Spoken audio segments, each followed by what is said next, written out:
பொங்கு தமிழர்க்கு இன்னல் விளைத்தால் சங்காதம் நிஜமென்று சங்கே முழங்கு என்று நமக்கான கவசத்தை சொல்லிக் கொடுத்த பாரதிதாசனை வணங்கி இன்றைக்கு நாம் அத்தனை பேரும் இங்கே அமர்ந்திருக்கிறோம். மிகுந்த மகிழ்ச்சியும் நெகிழ்ச்சியுமான ஒரு பொழுதாக எனக்கு இது வாய்த்திருக்கிறது. இப்படிப்பட்ட ஒரு நிகழ்வை, ஒரு நிகழ்ச்சியை எனக்கு ஏற்படுத்தி கொடுத்திருக்கின்ற நம்முடைய திருப்பூர் புத்தக திருவிழாவின் அமைப்பாளர்கள், உணர்வாளர்கள் அத்தனை பேருக்கும் என்னுடைய மனமார்ந்த வணக்கத்தை தெரிவிக்கின்றேன். இந்த புத்தக திருவிழாவில் தான் உணர்வாளர்களாக மேடையில் பேசுவதற்கு அழைத்திருக்கிறீர்கள், அல்லது பட்டிமன்ற பேச்சாளர்கள், கிச்சு கிச்சு மூட்டுகின்ற நகைச்சுவையாளர்கள் என்று பல இடங்களிலும் பேசுபவர்களை பார்க்கிறோம். அந்த வகையில் இல்லாமல் திருப்பூர் எப்போதுமே வித்தியாசமாக சிந்திக்கும், வித்தியாசமாக செயல்படும் என்பதற்கான ஒரு நிகழ்வாகவும் இந்த புத்தக திருவிழாவில் பேச்சு அரங்கம் அமைந்திருக்கிறது என்பது நம்முடைய சிறப்பு என்று நிச்சயமாக சொல்லலாம். என்னுடைய இரண்டாவது தாய் வீடு என்று நான் எப்போதுமே கொங்கு தேசத்தை கொண்டாடுவேன். அந்த அளவுக்கு 2011 நான் நம்முடைய கோயம்புத்தூர் தொலைக்காட்சி நிலைய இயக்குனராக இங்கு வந்து சேர்ந்த போது என்னை இரு கரங்களில் தாங்கி என்னுடைய தாயை தன்னுடைய மடியில் எப்படி தாலாட்டினாரோ அதே போன்ற உணர்வோடு என்னை தாலாட்டிய கொங்கு தேசத்திற்கு இன்றைக்கு மீண்டும் வந்திருக்கிறேன் என்பது எனக்கான மகிழ்ச்சி.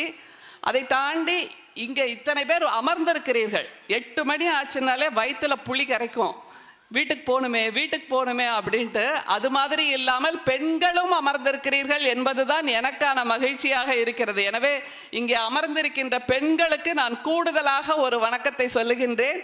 அதை தாண்டி வந்திருக்கின்ற தோழர்கள் அத்தனை பேருக்கும் என்னுடைய மனமார்ந்த வணக்கம். எல்லோருமே அனுபவத்தில் பெரியவர்கள், எல்லோரும் வந்து அமைதியாக அழகாக சொல்லுகின்ற கருத்துக்களை உள்வாங்கி எங்கே நீங்கள் உங்கள் உணர்ச்சியை வெளிப்படுத்த வேண்டுமோ அங்கே கைதட்டி பேச்சாளர்களுக்கு கொடுக்கின்ற அந்த ஆதரவு நிச்சயமாக நாம் அத்தனை பேரும் கற்றுக்கொள்ள வேண்டிய ஒன்று. அந்த வகையில் நம்முடைய ஐயா இளங்கோ அவர்கள் என் மீது கொண்ட பேரன்பால் நிறைய நல்ல வார்த்தைகளை சொன்னார் என்பதனால் அவருக்கு என்னுடைய சிறப்பான வணக்கம். வரவேற்புரை வழங்கிய பொன் பாலகுமாரன் அவர்களுக்கும் வணக்கம். யூனிவர்சல் பழனிசாமி ஐயா, கேரவன் ஆறுமுகம் ஐயா, நம்முடைய ஜெயராமன் ஐயா, இங்கே வந்து மிகச்சிறப்பாக நகைச்சுவை இழையோட பேசிய ராமசாமி ஐயா அவர்களுக்கும் என்னுடைய மனமார்ந்த வணக்கம். ட்ரிப்ளெக்ஸ் குப்புசாமி ஐயா, அதே போன்று நன்றியுரை வழங்க இருக்கின்ற தங்கராஜ் தோழர், இங்கே மிகச்சிறப்பாக திருப்பூரும் காந்தியும் என்கின்ற ஒரு பொழிவை புயலை போல் பேசினார் என்று சொன்னால் அது மிக குறைந்தபட்ச அடையாளம் என்று நாம் சொல்ல முடியும்.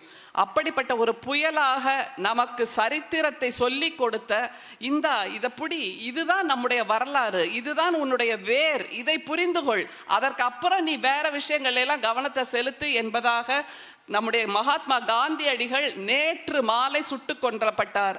ஆனால் இன்று அவர் மீண்டும் உயிர் தெழுந்திருக்கிறார் என்றால் அது நம்முடைய அனிதா அவர்களுடைய பேச்சினால் உயிர் தெழுந்திருக்கிறார். இயேசுபிரான் மட்டும் உயிர் தெழுவார் என்பதல்ல, நம்முடைய அனிதா கிருஷ்ணமூர்த்தி அவர்கள் பேசிய பின்பு நம்முடைய மகாத்மாவும் உயிர் தெழுந்திருக்கிறார் என்பதற்கு இந்த திருப்பூர் மண் சத்திய சாட்சியாக இருக்கிறது. எப்படி உணர்வெழுச்சி பொங்க அவர் பேசினார் என்பதை கேட்டபோது புல்லரிப்பாக இருந்தது தோழர்களே.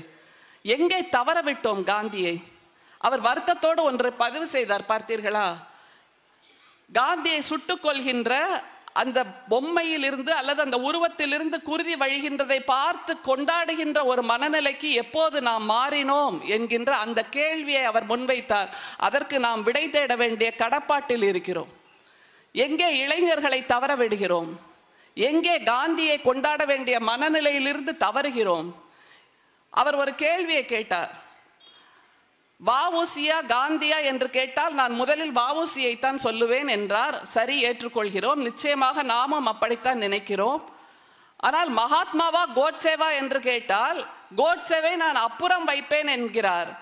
நிச்சயமாக சகோதரரே, உடன்பிறப்பே, கோட்சேவை நாம் அப்புறம் வைக்க வேண்டாம், அப்புறப்படுத்தி வைக்க வேண்டும் என்பதுதான் நமக்கான தீர்வாக இருக்க முடியும்.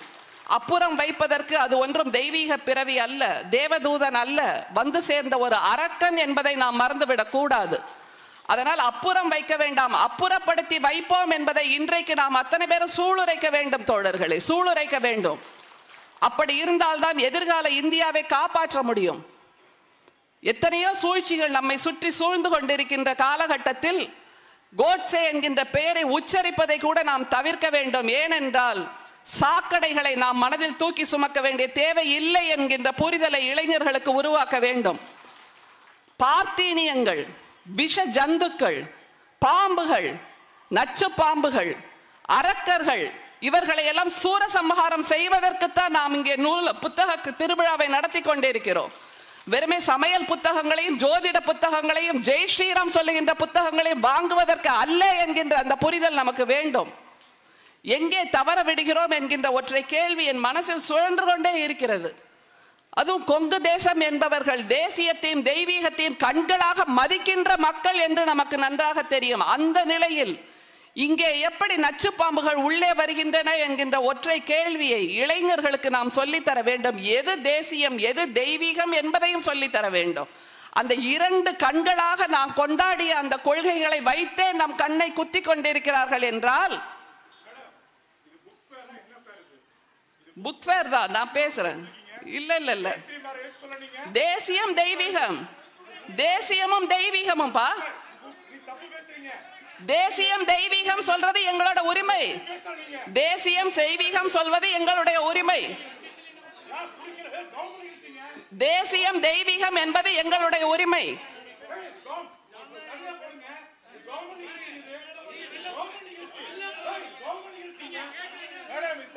தேசியம் தெய்வீகம் சொல்வது எங்களுக்கும் உரிமை, எங்களுக்கும் உரிமை.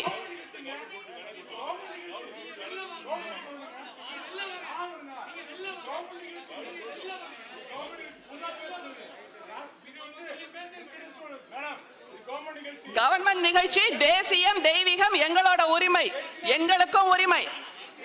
காந்திஜிக்கும் உரிமை, காந்திஜிக்கும் உரிமை, எங்களுக்கும் உரிமைதான்.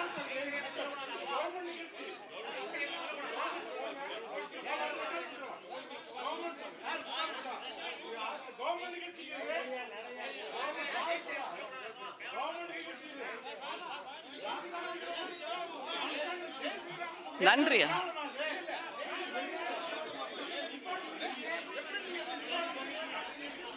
என்னாச்சு? தேசியம் தெய்வீகம் எங்களுக்கும் உரிமை, எங்களுக்கும் உரிமையா?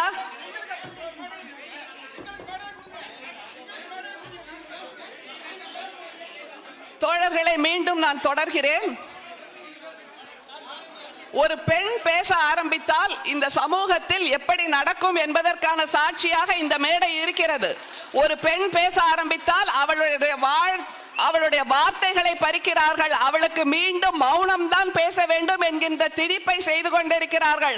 அவள் கருத்தியலை பேசக்கூடாது, கொள்கைகளை பேசக்கூடாது, புதுமைகளை பேசக்கூடாது என்கின்ற அந்த திணித்தல் தான் மீண்டும் இங்கே நடந்து கொண்டிருக்கிறது. அந்த வகையில் பெண்மொழி என்னும் புது சூரியன், இதைத்தான் நான் என்னுடைய கருத்தியலாக எடுத்துக்கொண்டிருக்கிறேன். பெண்மொழி என்னும் புது சூரியன்.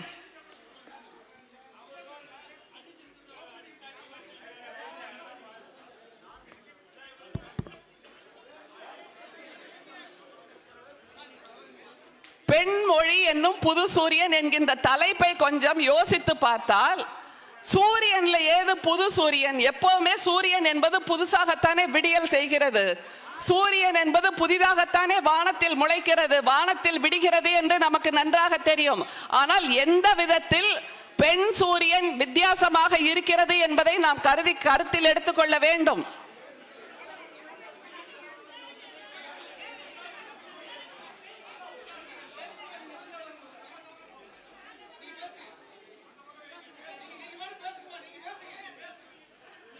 ஒரு கேள்வி தோழர்களே, ஒரு கேள்வியை நான் உங்களுக்கு முன் வைக்கிறேன். இலக்கியம் என்பது இல்லாமல் போனால் என்ன ஆகும்? இலக்கியம் என்பது இல்லாமல் போனால் என்ன ஆகும்?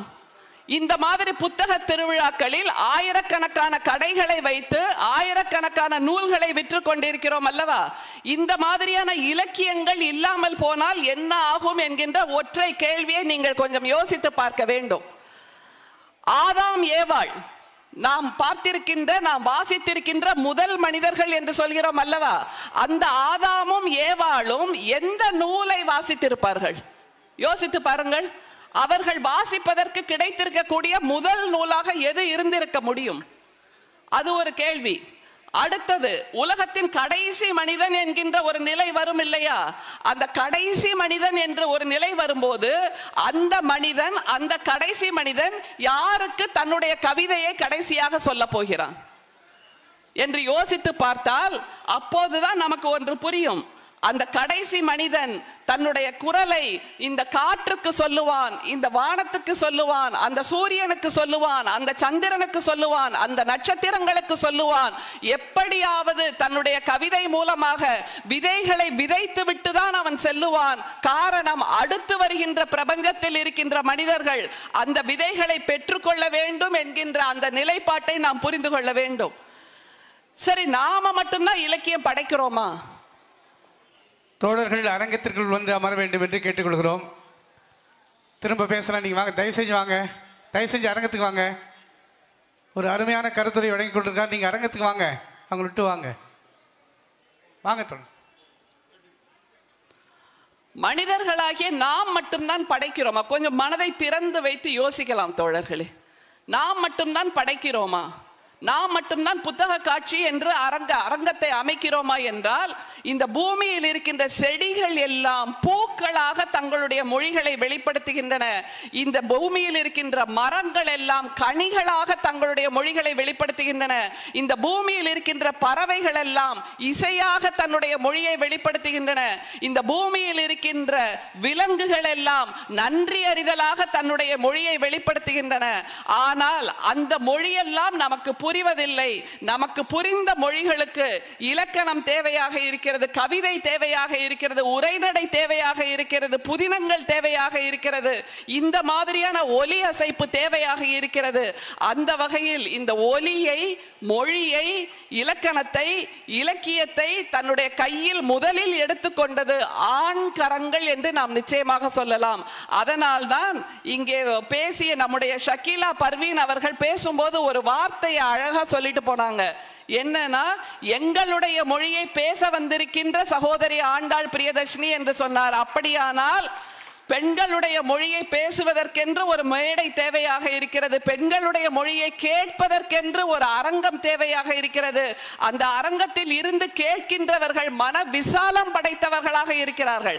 ஏனென்றால் பெண் மொழியில் என்ன இருக்கிறது, என்ன ரகசியம் இருக்கிறது, என்ன வெப்பம் இருக்கிறது, என்ன தன்மை இருக்கிறது, என்ன குளிர்ச்சி இருக்கிறது, என்ன மின்னல் இருக்கிறது, என்ன இடி இருக்கிறது என்கின்ற அந்த புரிதல் எங்களுக்கு வேண்டும். அதனால் நாங்கள் உட்கார்ந்து கேட்கிறோம் என்று நீங்கள் அத்தனை பேரும் அமர்ந்திருக்கிறீர்கள் அல்லவா? நீங்கள் தான் உண்மையிலேயே இமயத்தை விடவும் உயர்வானவர்கள். காரணம், பரந்த மனசு என்கின்ற ஒன்றை நீங்கள் பெற்றிருக்கிறீர்கள். ஒரு வார்த்தையை சொல்லிவிட்டால் உடனே சுருக்கென்று பாய்ந்து விடாமல் என்ன சொல்ல வருகிறாள் இவள் என்கின்ற அந்த விரிந்த மனதோடு உட்கார்ந்திருக்கிறீர்கள் அல்லவா? உங்கள் அத்தனை பேருக்கும் நான் மீண்டும் என்னுடைய 1000 வணக்கங்களை தெரிவிக்கின்றேன். இந்த பொறுமை, இந்த நிதானம், இந்த சகிப்புத்தன்மை, இதுதான் நமக்கு இப்போது மிக தேவையாக இருக்கிறது. ஒன்றை புரிந்து கொள்ள வேண்டும் தோழர்களே, வலியோடு போராடினால்தான் குழந்தை பிறக்கும். வலியோடு போராடினால்தான் குழந்தை பிறக்கும். பூமியில் விதைத்து வைக்கின்ற விதைகள் இந்த மண்ணோடு போராடினால்தான் விருட்சமாகின்றன என்பதை நம்மால் புரிந்து கொள்ள முடிகிறது. எல்லாவற்றுக்கும் ஒரு போராட்டம் தேவையாக இருக்கிறது. அந்த போராட்டத்தை மீறி நாம் என்ன செய்கிறோம் என்பதில்தான் நம்முடைய பெயர், நம்முடைய வெளிச்சம், நம்முடைய உயரம், நம்முடைய இருப்பின் அடையாளம் எல்லாம் உருவாகிறது என்பதை புரிந்து கொண்டால், நம்முடைய காரல் மார்க்ஸுக்கு ஜென்னி எழுதுறாங்கப்பா ஒரு கடிதம், அந்த இடத்திலிருந்து துவங்கலாம் என்று நினைக்கிறேன்.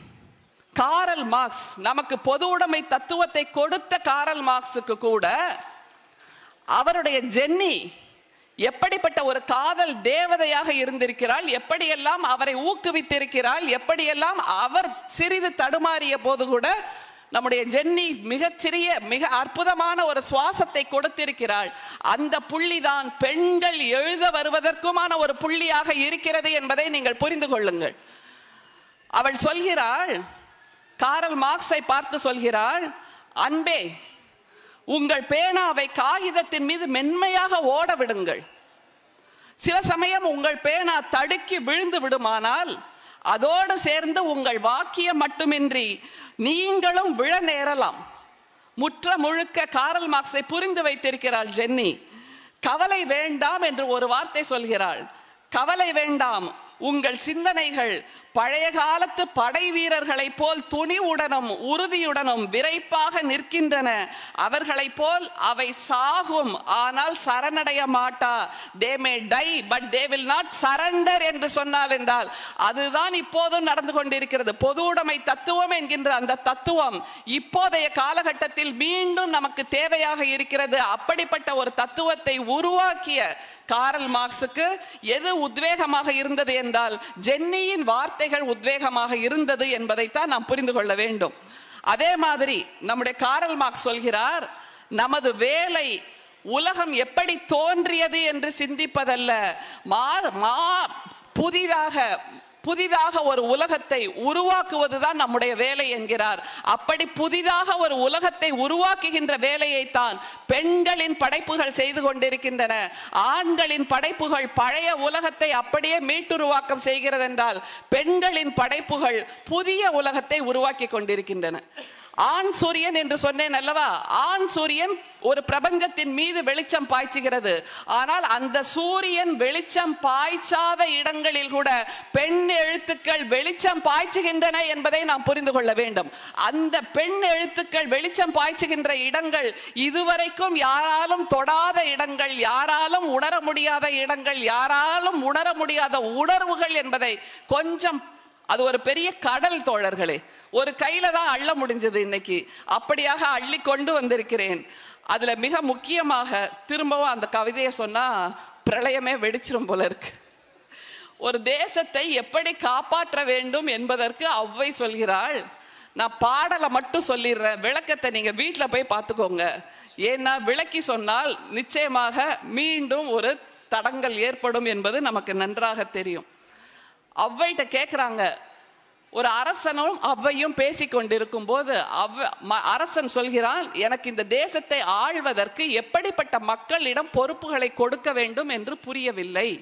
அப்படிங்கும்போது ஔவை சொல்றாங்க, இப்போ நாம எதிர்த்து நின்று எதிர்த்து பேசுகிறோம், வந்து என்ன நடந்ததுன்னு பார்த்தோம்ல. ஔவை வாழ்ந்த காலம் எப்போது?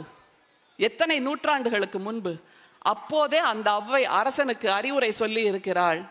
நூல் எனிலோ கோல் சாயும். முதல்ல ஆரம்பிக்கிறார், நூல் எனிலோ கோல் சாயும். முடிக்கிறது எப்படின்னா,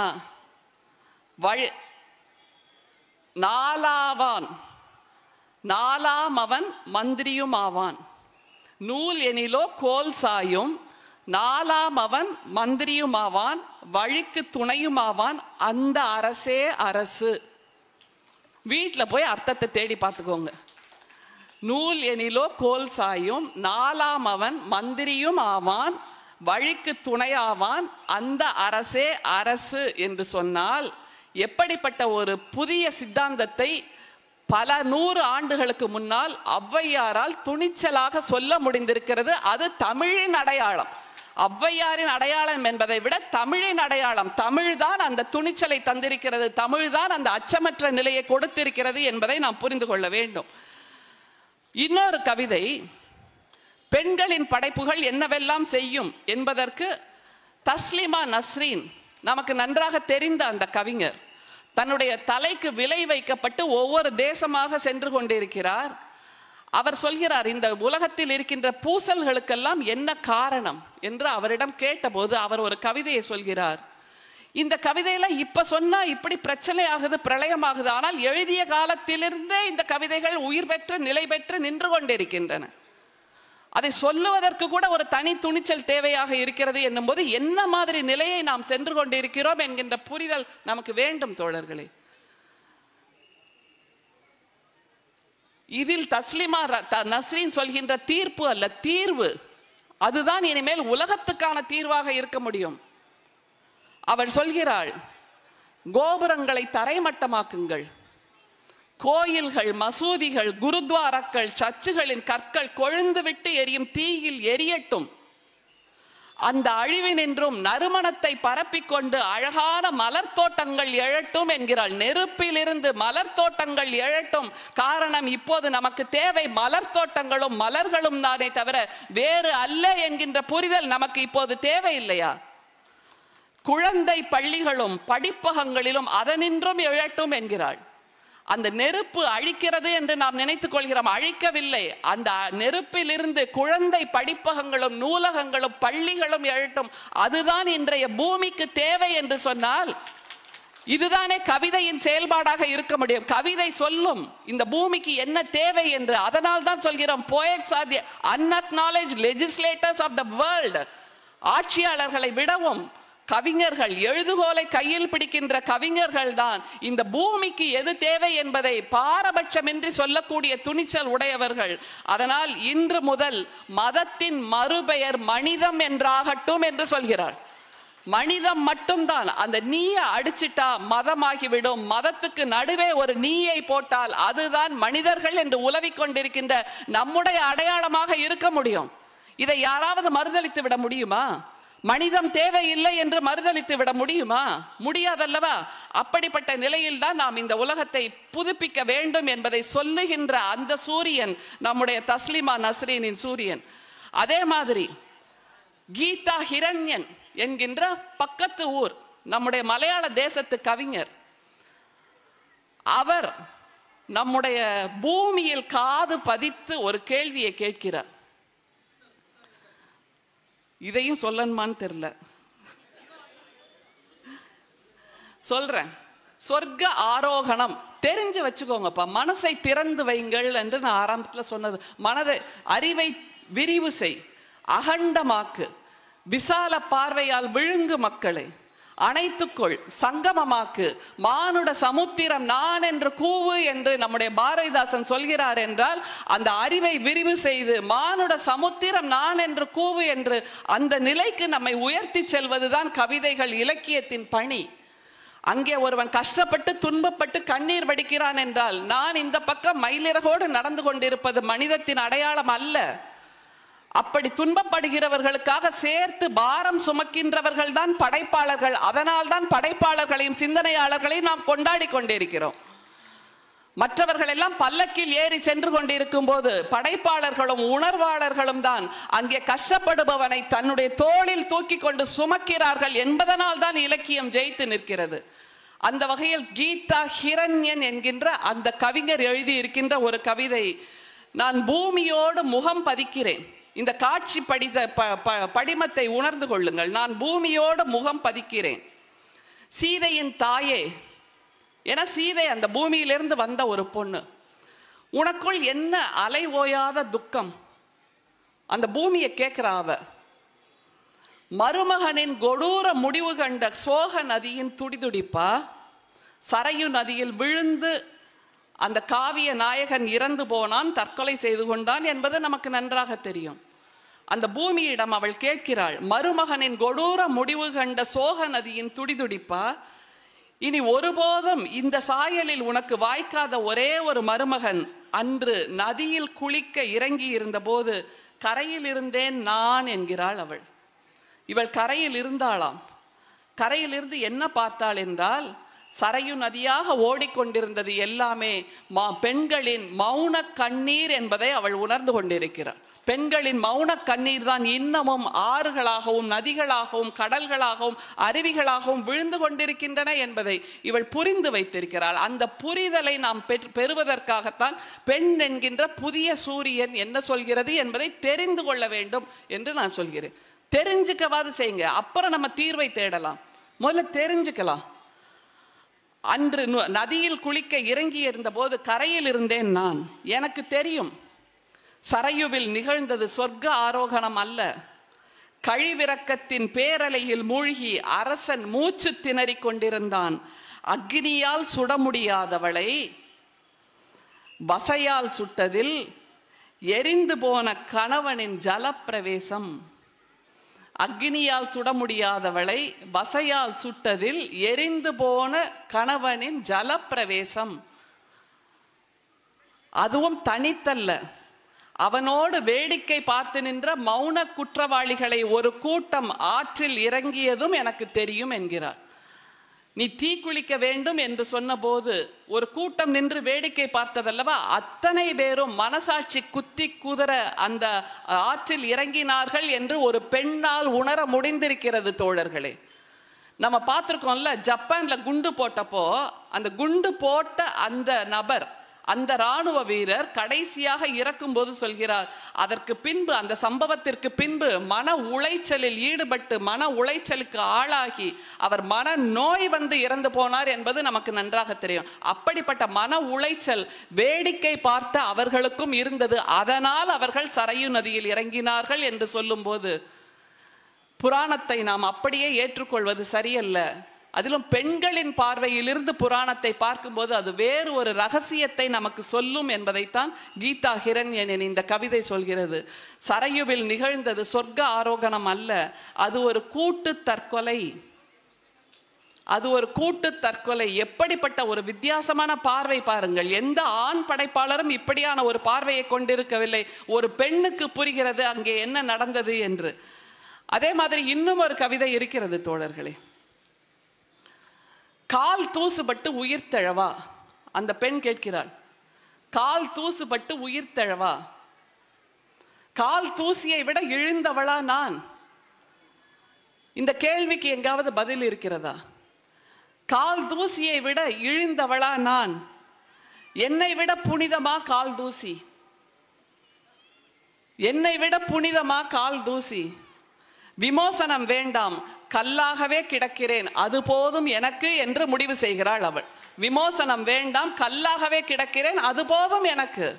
அகலிகையின் கதையை நினைத்து பாருங்கள். கால் தூசியை விட புனிதம் இழந்தவளா நான் என்று கேட்கும்போது ஒரு பெண்ணால் மட்டும்தான் இப்படியான வெளிச்சத்தை பாய்ச்ச முடியும் என்பதை நாம் புரிந்து கொள்ள வேண்டும். சுகிர்தராணி என்ற ஒரு கவிஞர், நம்முடைய தோழர் பேசும்போது கூட விளிம்பு நிலை மக்களை பற்றியெல்லாம் நிறைய சொன்னார்கள். விளிம்பு நிலை மக்களுக்கே 1000 சிக்கல்கள் பிரச்சனைகள் உண்டு என்றால் விளிம்பு நிலையில் இருக்கின்ற பெண்ணுக்கு இன்னும் 1000 பிரச்சனைகள் இருக்கிறது என்று நமக்கு நன்றாக தெரியும் அல்லவா? இந்த நூற்றாண்டில் தான் தோழர்களே பெண்கள் தங்களுடைய வலிகளை வார்த்தைகளாக வடித்து கொண்டிருக்கிறார்கள், கவிதைகளாக, புதினங்களாக, சிறுகதைகளாக. அதுவரைக்கும் 20 நூற்றாண்டுகளாக பெண்கள் பேசிய ஒற்றை மொழி மௌனம் மட்டும்தான் என்பதை நாம் புரிந்து கொண்டு இந்த கவிதைகளை அணுக வேண்டும். அவள் சுகிர்தராணி சொல்கிறாள், செத்து போன மாட்டை தோலுரிக்கும் போது காகம் விரட்டுவேன், வெகு நேரம் நின்று வாங்கிய ஊர்ச்சோற்றை தின்றுவிட்டு சுடுசோறு என்று பெருமை பேசுவேன். நாம செய்த தவறுகள் தான் இந்த கவிதையில் பட்டியலாக வருகின்றது. நாம் எப்படி அந்த விளிம்பு நிலை மக்களை இழிவுபடுத்தினோம் என்பதை சுகிர்தராணி சொல்கிறாள். தப்பட்டை மாட்டிய அப்பா தெருவில் எதிர்ப்படும் போது முகம் மறைத்து கடந்து விடுவேன். தன்னுடைய அப்பா ஒரு இழிவான பிறவியாக கருத்த உடம்போடு வேர்வை சிந்தும் உடம்போடு தப்பட்டையை மாட்டிக்கொண்டு வரும்போது இவர் என்னுடைய அப்பா என்று சொல்வதற்கு கூட அவமானப்பட்டு அப்படியே கடந்து விடுவேன். அப்பாவின் தொழிலும் ஆண்டு வருமானமும் சொல்ல முடியாமல் ஆசிரியரிடம் அடி வாங்குவேன். தோழிகளற்ற பின்வரிசையில் அமர்ந்து யாருக்கும் தெரியாமல் அழுவேன். இப்போது யாரேனும் கேட்டால் பளிச்சென சொல்லிவிடுகிறேன் பரட்சி என்று. சுகிர்தராணியின் கவிதை. அந்த துணிச்சல் இருக்கிறதல்ல. இப்போது யாரேனும் கேட்டால் நிமிர்ந்து நின்று நான் சொல்கிறேன் பரட்சி என்று என்னும் போது இந்த பரட்சி என்கின்ற வார்த்தையை துணிவாக நிமிர்ந்து நின்று முதுகெலும்போடு தலை நிமிர்ந்து சொல்லுவதற்கான துணிச்சலை கூட பெறுவதற்கு 20 நூற்றாண்டுகள் ஆகி இருக்கின்றன தோழர்களே. 20 நூற்றாண்டுகள் ஆகி இருக்கின்றன. அதே மாதிரி இன்னும் ஒரு கவிதை, மீனாட்சி என்கின்ற அந்த அருமையான கவிஞர். மதுரை நாயகியே என்ற அந்த கவிதை. மதுரை நாயகியே, மீனாட்சி தாயே, படியேறி நடைதாண்டி குளம் சுற்றி கிளி பார்த்து உன்னருகே ஓடி வரும் உன் மகளை உன் மகனே வழிவம்பு செய்கிறான், கோயிலிலும் காப்பில்லை, உன் காலத்து அழகி நீ எப்படி உலா போனாய் என்று கேட்கும் போது எத்தனை சட்டங்கள் வந்திருக்கின்றன ஈவ் டீசிங் என்பதையெல்லாம் தடுப்பதற்காக. ஆனால் அந்த மீனாட்சி கேள்வி கேட்கிறாள், மதுரை மீனாட்சியை, நீ வீதி உலா வரும்போது எப்படி உன்னை சீண்டினார்கள் என்ற ஒரு கேள்வி வருகிறது என்றால் இந்த பெண் சீண்டல் என்பதும் பெண் வார்த்தைகளை அடக்குவது என்பதும் காலம் காலமாக நடந்து கொண்டிருக்கிறது என்பதைத்தான் நாம் புரிந்து கொள்ள வேண்டும். இன்னும் ஒரு கவிதை. சிறுகதைகளையும் பேசலாம், புதினங்களையும் பேசலாம். ஆனால் கவிதைகள் நேரடியாக உங்கள் மனதை வந்து சேரும் என்பதனால் நான் கவிதைகளை மட்டுமே கொண்டு வந்திருக்கிறேன். பெண் ஓர் இல்லற துறவி. நாம பார்க்கிறோம், துறவிகள் ஆகிறதுக்கு என்ன செய்யணும்? ஆண்கள் சொல்வார்கள் மண்ணாசை பெண்ணாசை பொன்னாசையை விட வேண்டும் அப்படின்னு. ஆனா பெண்ணை ஒரு இல்லற துறவியாகவே நாம் பார்க்க முடியும். பெண் ஓர் இல்லற துறவி. பனிக்குட நீரே அவளின் அபிஷேக நீர். கருவறையே சாமி குடியிருக்கும் கருவறை. தாய்ப்பாலே பாலாபிஷேகம். தொப்புள் கொடியே அவளுக்கான ருத்ராட்ச மாலை. இல்லறமே அவளின் துறவரம் என்னும் போது நீங்கள் அத்தனை பேரும் புரிந்து கொள்ளலாம். உங்கள் வீட்டில் இருக்கின்ற தாய்மார்கள், உங்கள் வீட்டில் இருக்கின்ற உங்களுடைய மனைவி, உங்கள் வீட்டில் இருக்கின்ற உங்களுடைய மகள், உங்களுடைய தங்கை, உங்களுடைய அக்கா எல்லோருமே துறவிகள் தான் தோழர்களே. எல்லோருமே துறவிகள் தான். அவர்கள்தான் உண்மையிலேயே தன் கோயிலை தன்னுடைய உடலில் சுமக்கிறார்கள் என்பதை புரிந்து கொள்ளுங்கள். கோயிலையே தன்னுடைய உடலில் சுமக்கிறார்கள். கிருஷாங்கினி என்கின்ற ஒரு கவிஞர் போகிற போக்கில் அவங்க ஒரு கவிதை எழுதுறாங்க, ரொம்ப சுவாரஸ்யமா இருக்கு. மற்ற பல நாடுகளில் முத்தத்திற்கு உண்டு மூத்திரத்துக்கு இல்லை அனுமதி. மற்ற பல இந்த வெளிப்படையாக பேசுகின்ற இந்த நிலைமை பெண்களின் கவிதைகளில் இருக்கிறது என்பதை நீங்கள் புரிந்து கொள்ள வேண்டும். இது என்ன இப்படிப்பட்ட கவிதையை வாசிக்கிறாங்க நீங்க நினைக்க கூடாது. இத்தனை ஆண்டு காலமாக இடக்கர் அடக்கலாக சொல்லப்பட்டு வந்த செய்திகள், ஆண்களை பற்றிய அந்த செய்திகளை கூட பெண்கள் வெளிப்படையாக பேசுகிறார்கள் என்பதுதான் இந்த கவிதைகளின் அடையாளம். கிருஷாங்கினி சொல்றாங்க, இது இல்லைன்னு நீங்க சொல்லிடுங்க பார்க்கலாம். மற்ற பல நாடுகளில் முத்தத்திற்கு உண்டு மூத்திரத்துக்கு இல்லை அனுமதி. இங்கோ முத்தத்திற்கு இல்லை மூத்திரத்துக்கு உண்டு அனுமதி. எங்கும் என்றும் எப்போதும் சிறுநீர் கழிக்காதே என்ற ஒரு அறிவிப்பு பலகையை பார்க்கிறோம். யாருக்கானது அது தோழர்களே? யாருக்கானது? மனசாட்சியை சாட்டை அடிய கொண்டு அடிக்கவில்லையா? இதுதான் பெண் சூரியன் என்கின்ற அந்த எழுத்து செய்கின்ற மாயம். அதனால் தான் பெண்களுடைய வார்த்தைகளை ஏற்றுக்கொள்வதற்கு சமூகம் அச்சப்படுகிறது. ஏனென்றால் அது சாட்டை அடியாக வந்து விழுகிறது. ஒவ்வொருவருடைய மனசாட்சியையும் குலைத்து பார்க்கிறது. பல கேள்விகளை முன்வைக்கிறது அல்லவா? அந்த கேள்விகளுக்கு பதிலை தேடுங்கள் என்று சொல்வதை விட அவளுடைய வாயை அடைத்து விடுங்கள் என்பது சமூகத்துக்கு சுலபமானதாக இருக்கிறது. சுகந்தி சுப்பிரமணியம் என்ற ஒரு கவிஞர், நம்ம ஊர் கொங்கு தேசத்து கவிஞர் சுப்ரபாரதி மணியன் அவர்களுடைய மனைவி. சமூகத்தின் அழுத்தம் தாங்காமல் உயிரிழந்தவர். அவர் ஒரு கேள்வி கேட்கிறார், வாழ்க்கை பூராவும் தியாகம் செய்வதா? நான் கேட்டேன் அந்த பெண்களை, இதுதான் வாழ்க்கை என்றால் ஒருத்தி, எனக்கு பிடிக்கவில்லை என்றாலும் வாழ்கிறேன் என்றால் இன்னொருத்தி, ஜடமாய் உணர்கிறேன் என்றால் இன்னொருத்தி, வெள்ளிக்கிழமையும் வியாழனும் விரதம் இருக்கிறேன் அம்மனுக்கு, தீரும் என் கவலைகள் என்றால் இன்னொருத்தி. இவர்களின் அனுபவங்கள் என்னுள் அடங்க மறுத்து அதிர அதிர மௌனமானேன்.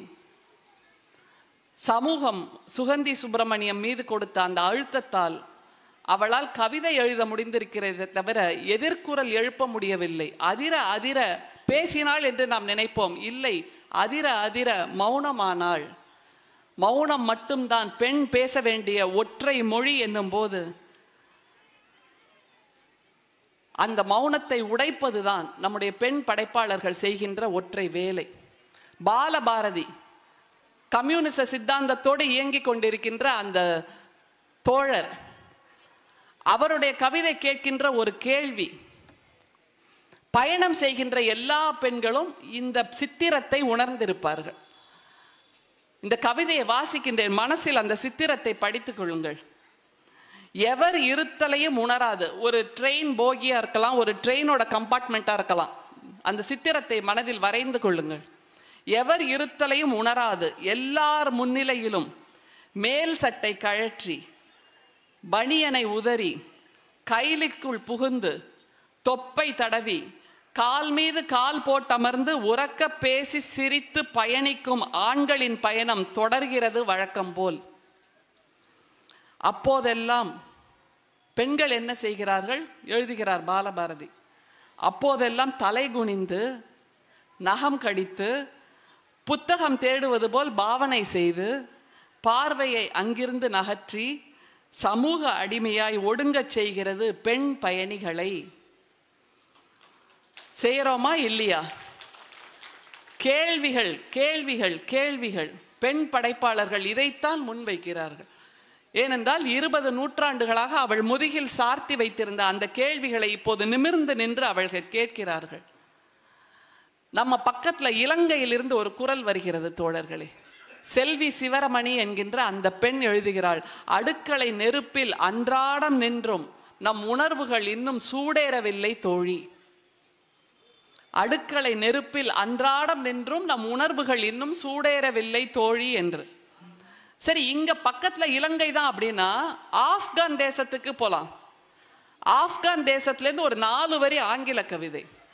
லீமா என்கின்ற அந்த கவிஞர், ஒரு சின்ன பொண்ணு, அவள் கேட்கிற கேள்வியும் நம்முடைய மனசாட்சியை உலுக்குகிறது. அவள் சொல்றா, அங்கே அந்த சிறுமிகளுக்கு பள்ளிக்கு சென்று பாடம் படிப்பதற்கான அனுமதி இல்லை. அவளுக்கு கனவு மருத்துவராக வேண்டும் என்று. ஆனால் அவள் படிப்பதற்கு அனுமதி இல்லை என்னும் போது அவள் கேட்கிறாள் இந்த கேள்வியை, you won't allow me to go to school. I want to become a doctor. Remember this. One day you will fall sick. 4 வரி. அதாவது அவ சொல்றா, என்ன நீங்க பள்ளிக்கு போக அனுமதிக்க மாட்டேங்கிறீங்க, எனக்கு மருத்துவராகணும்னு ஆசை. ஆனா ஒன்ன நினைவு வச்சுக்கோங்க, நீங்க என்னைக்காவது ஒரு நாள் நோயாளி ஆவீர்கள் என்று நிறுத்துகிறாள் என்றால், நோயாளி ஆவீர்கள், மருத்துவம் செய்வதற்கு நாங்கள் இருக்க மாட்டோம் என்பதுதான் அவள் நாம் ஃபில்லப் பண்ணி கொள்ள வேண்டிய, அந்த இடைவெளியை நிரப்பிக் கொள்ள வேண்டிய வார்த்தை. ஆனால் நம்முடைய நாட்டில் அப்படி இல்லை. பெண்களை படிக்க வைக்கிறோம். அப்படி இல்லாத பல தேசங்கள் இன்னமும் இருக்கிறது என்கின்ற புரிதலை நாம் பெற்றாக வேண்டும். இந்த மாதிரியான மௌன கேள்விகள் திரும்ப திரும்ப வந்து கொண்டே இருக்கிறது. அதே மாதிரி இன்னொன்று, நம்முடைய தஸ்லிமா நஸ்ரீனோட இன்னொரு கவிதை பாருங்கள். இதற்கும் நீங்கள் மறுப்பு சொல்ல முடிந்தால், இல்லையே இப்படி இல்லையே, இது மாதிரி இல்லையே நம்ம சமூகம் என்று சொல்ல முடிந்தால் மிக சிறப்பான சமூகமாக அது நாம் கொண்டாடலாம். தஸ்லிமா நஸ்ரீன் திரும்பவும் சொல்றா, நீ உட்கார்ந்தால் அவர்கள் சொல்வார்கள் உட்காரக்கூடாது, நீ நின்றால் அவர்கள் கேட்பார்கள் எதற்காக நிற்கிறாய், நடந்தால் சொல்வார்கள் இது உனக்கு அவமானம், உட்கார். ஒருவேளை நீ படுத்திருந்தால் அவர்கள் கவலைப்பட்டு கூறுவார்கள் எழுந்திரு. கொஞ்சமும் ஓய்வின்றி படுக்கவில்லை எனில் கொஞ்சம் படுத்துக்கொள் என்பார்கள். எழுந்தும் அமர்ந்தும் ஓடியும் ஓய்ந்தும் வீணாகி கொண்டிருக்கின்றன என் நாட்கள். இப்போது நான் இறந்தால் அவர்கள் சொல்வார்கள் நீ வாழ வேண்டும், நான் வாழ்ந்தால் அவர்கள் சொல்வார்கள் அவமானம், நீ செத்துப்போ. இந்த பேரச்சத்திலேயே வாழ்கிறேன் என் கவிதையோடு என்று முடிக்கிறாள் தஸ்லிமா நஸ்ரீன். யோசிச்சு பாருங்க, நாம் இந்த தடங்கல்களை, இந்த பள்ளத்தாக்குகளை பெண்களுக்கு உருவாக்குகிறோமா இல்லையா? எனக்கு டான்ஸ் ஆடணும்னு ஆசை, இல்லை நீ வீட்டில் உட்கார். எனக்கு படிக்கணும்னு ஆசை, இல்லை நீ கல்யாணம் பண்ணிக்கோ. எனக்கு மருத்துவர் ஆகணும்னு ஆசை, இல்லை யார் வீட்டுக்கோ போறதானே, ஒரு கல்யாணம் பண்ணி முடிச்சிரு. நான் அலுவலகத்துக்கு சென்று அதிகாரியாக வேண்டும் என்ற ஆசை, எதுக்கு வீட்டில் உட்காந்து புளிக்கிற சொல்றோமா இல்லையா? அப்படியானால் இந்த பெண்ணின் பிரச்சனைகள், பெண்ணின் சிக்கல்கள் என்பது நம்முடைய திருப்பூருக்கல்ல, நம்முடைய தமிழ்நாட்டுக்கல்ல, நம்முடைய இந்தியாவுக்கல்ல, உலகெங்கிலும் பெண்கள் பேசுகின்ற ஒற்றை மொழி மௌனம்தான். அவர்களுடைய மொழியைத்தான், அவர்களுடைய மௌனத்தை தான் பெண் படைப்பாளர்கள் நிச்சயமாக தங்களுடைய படைப்புகளாக உருவாக்கி கொண்டிருக்கிறார்கள். ஆஷா லதா என்கின்ற ஒரு கவிஞர், திரும்பவும் மலையாளத்திலிருந்து தான் நான் எடுத்திருக்கேன் இந்த கவிதையை. பாட்டி பார்க்காத கடல். பாட்டி கடல் பார்க்கலையா அப்படின்னு நம்ம கேள்வி கேட்க தோணும். நம்மளோட தலைமுறையை விட்டுருங்க, நமக்கு முன்னாடி இருந்தாங்கல்ல பாட்டி, பாட்டிக்கு பாட்டி, அவங்கள்ட்ட போய் நீங்க கேட்டீங்கன்னா பாட்டி கடலை பார்த்திருக்கியா, நிச்சயமாக தலை குனிந்து இல்லை என்று சொல்வார்கள். அப்படிப்பட்ட ஒரு பாட்டிக்கு என்ன நேர்ந்தது என்று ஆஷா லதா சொல்கிறாள். பாட்டி கடலை பார்த்ததே இல்லை. இறந்தபோது அவளது அஸ்தியை சமுத்திர சங்கமத்தில் கரைத்தோம். அஸ்தி கலசத்துக்குள் கிடந்து பார்வை இழந்த கண்களால் கடல் காட்சிகளை தட்டு தடுமாறி பார்க்கிறாள் பாட்டி. வீட்டில் இருந்த பெண் மக்களின் அலறல் பாட்டியை திரும்ப அழைக்கிறது. வீட்டில் இருந்த பெண் மக்களின் அலறல் பாட்டியை திரும்ப அழைக்கிறது. கடலை பார்க்க வேண்டாம், பின்னால் திரும்பி பார்க்காமல் செல் என்று சொன்னதனால் தேம்பிக் கொண்டு 3 முறை நாங்கள் கடல் அஸ்தியை கடலுக்குள் தள்ளிவிட்டு திரும்பி வந்தோம். மனசில்லா மனசோடு அலைகளை நோக்கியே பயணம் செய்கிறது அஸ்தி கலசம், பாட்டி பார்க்காத பெரும் கடல் அது என்பதாக ஆஷாலதா எழுதியிருக்கிறார். இந்த நுண்ணிய உணர்வுகள் இருக்குல்ல, நம்ம என்னைக்காவது வீட்டில் அம்மா அப்பாட்ட கேட்டிருக்கோமா, பாட்டிகிட்ட கேட்டிருக்கோமா, பாட்டி என் கையை பிடிச்சிக்கோ, ஏன் வா நான் உன்னை வாசல் கூட்டிகிட்டு போகிறேன், கடை தெருக்கு கூட்டிகிட்டு போகிறேன், உனக்கு அங்கே போகணுன்னு ஆசை இருக்குல்ல, வாயை நான் கூட்டிகிட்டு போகிறேன். என்னைக்காவது கேட்டிருக்கோமா? பெண்ணுடைய வாழ்க்கை வெறும் சமையலறைக்குள் மட்டுமே முடிவதற்கா பிறந்திருக்கிறாள் அவள்? இல்லையே. அந்த சந்திர மண்டலத்துக்கும் அவள் போக தெரியும், அந்த சூரியனுக்கும் அவளால் பயணம் பண்ண தெரியும், காற்று மண்டலத்தில் உலாவர தெரியும். வீட்டை தாண்டினால் பத்தினி இல்லை என்பது அல்ல தோழர்களே, வீட்டை தாண்டு, அப்போதும் நீ பத்தினிதான் என்று எப்போது இந்த சமூகம் உறக்க சொல்லுகிறதோ அப்போதுதான் எழுதி கொண்டிருக்கின்ற பெண்களின் அந்த எழுத்து சத்தியமாக வெற்றி பெறும் என்று நாம் நிச்சயமாக சொல்லலாம். ஒரே ஒரு கவிதையோடு என்னுடைய உரையை நிறைவு செய்ய விரும்புகின்றேன். தோசை வாழ்க்கை. எல்லாரும் தோசை சாப்பிட்ருப்போம். வீட்டில் அம்மா சுட்டு தருவாங்க, மனைவி சுட்டு கொடுத்தா எங்கள் அம்மா சுட்ட மாதிரி இல்லைப்பா சொல்வோமா இல்லையா? அந்த ஏக்க வார்த்தைகள். தோசை வாழ்க்கை என்ற இந்த கவிதை, அவளின் அடையாளம் தோசை, அவளின் அளவுகோல் தோசை, அவளின் இரட்டை சகோதரி தோசை. ஒரு நாளுக்கு 10 தோசை, ஒரு 365 நாளுக்கு 3650 தோசை. ஒரு நாளுக்கு 10 தோசை, 365 நாளுக்கு 3650 தோசை. 60 ஆண்டு சராசரி வாழ்வில் 2,19,000 தோசைகள் சுடுகிறாள் அவள். ரொம்பவும் கருகாமல், ரொம்பவும் முருகாமல், பதம் தப்பி போகாமல் ஜெயிக்க வேண்டும் தோசை வாழ்க்கையில்.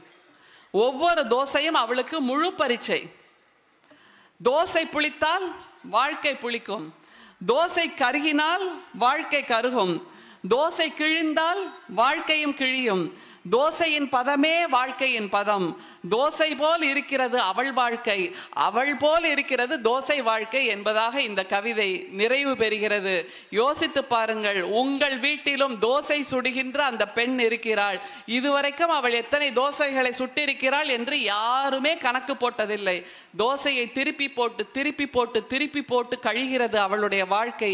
கொஞ்சம் அவள் பக்கத்தில் போய் அவள் கரங்களை பிடித்து, நீ உட்காரு, நான் உனக்கு தோசை சுட்டு தரேன் என்று இந்த சமூகம் என்றைக்கு சொல்கிறதோ அன்றைக்கு பெண்கள் எழுதுகிறார்கள் அல்லவா, அவர்கள் விரும்புகின்ற கனவு காண்கின்ற அந்த சமத்துவ வாழ்க்கை வாய்க்கும் என்பதுதான் நிச்சயம்.